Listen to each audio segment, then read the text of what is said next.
Good morning. I am Kevin Price. Delighted to be with you. Going to spend some time doing what I actually do in my sleep,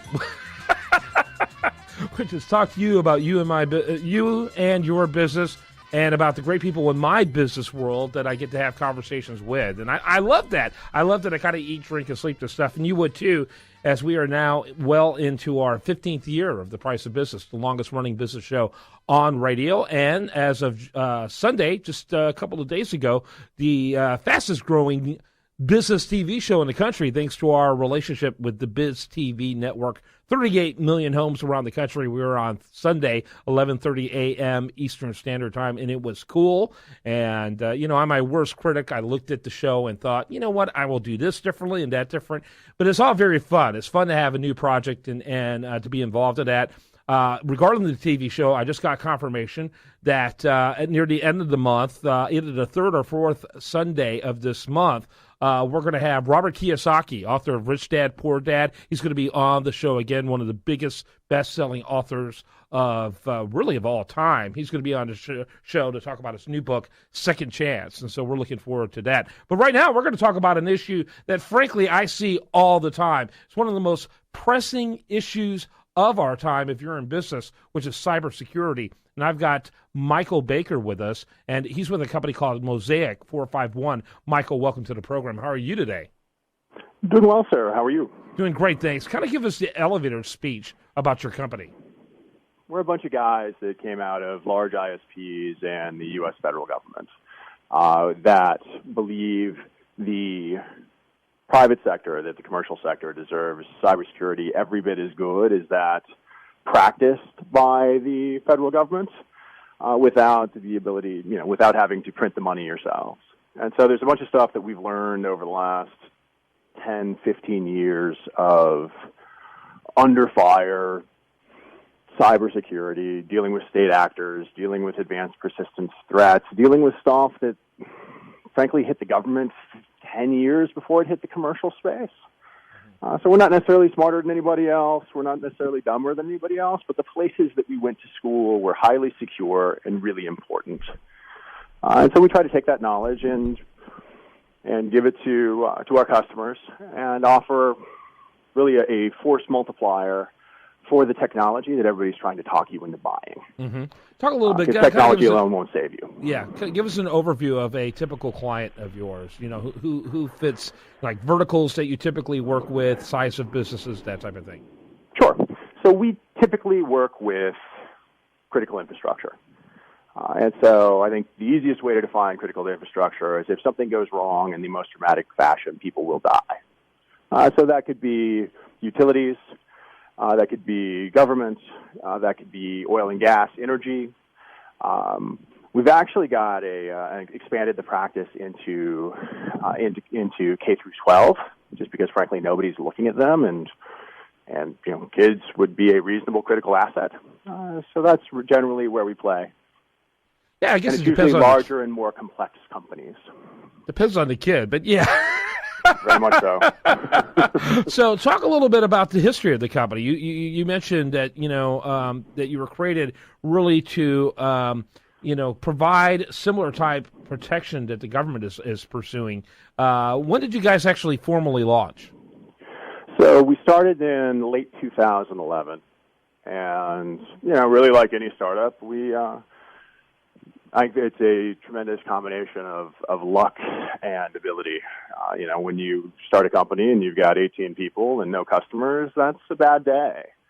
And we were lucky enough, and the analysis of the space was that large technology-reliant companies are ill-served in the market today by, I would say, the managed security services providers version 1.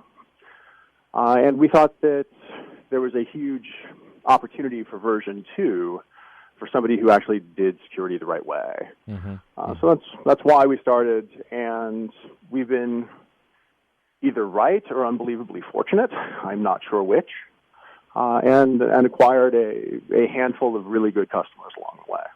Tell me a little bit about the range, if you will, revenue-wise, of the clients you work with, from small to large. Yeah, I'd say your small end is about $20,000 a month, and I'd say your top end is, up to $400,000 a month. Okay, so they're bringing in $200,000. I mean $20,000 a month, rather. That's the fee to us. So no, it's dramatically larger than that. So really, at the for our revenues at $20,000 a month, you'd be looking at 1 to 1.5 security professionals, depending on what part of the market you are, what part of the country you're in, and that can go anywhere from. And so what you get for that from us is 24/7, 365. It's a very custom service. Security is all that we do. We're not trying to sell you something else. Okay, so basically, you're talking about about a mid-market level company as the minimum that you're typically working with. I'd say a mid-market level company or a very technologically aggressive company. Right. That needs to spend like a mid-market provider. So there's a bunch of startups in Silicon Valley or in Austin that, even though they've got 10 people, would spend that much on security. But in a traditional company, yes, I would say mid-market or higher. Mm-hmm. And what percentage of your business is out there in Silicon Valley? And are your clients nationwide, or are they global or regional? So we've got a handful of Fortune 200s. We've got, I'd say, 3. We've got some tech companies in Silicon Valley. We've got a global commodities exchange based in New York. We deal with tech companies and ISPs. So we've got an interesting, and we deal with municipalities as well. We've got some large municipalities we've got a large municipality in the Southeast. So we've got an interesting breadth of experience. I'd say our core is energy.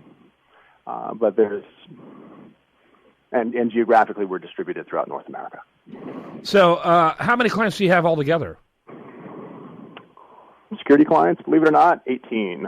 18. Well, I mean, when you talked about the size of your revenue that's required to do it, that's a pretty hefty number, actually. That's not small. So that's a pretty good, that's a pretty hefty number from what I can tell. And how many believe it or not, Frost & Sullivan claims that we're the 32nd largest managed security service provider in the country, one ahead of Cisco Systems, which gives me no end of joy. Yeah, I bet it does. How many employees does your company have? I think we're about 85 today. We're also very strangely constructed. We don't have an outside sales team. We don't have a marketing team.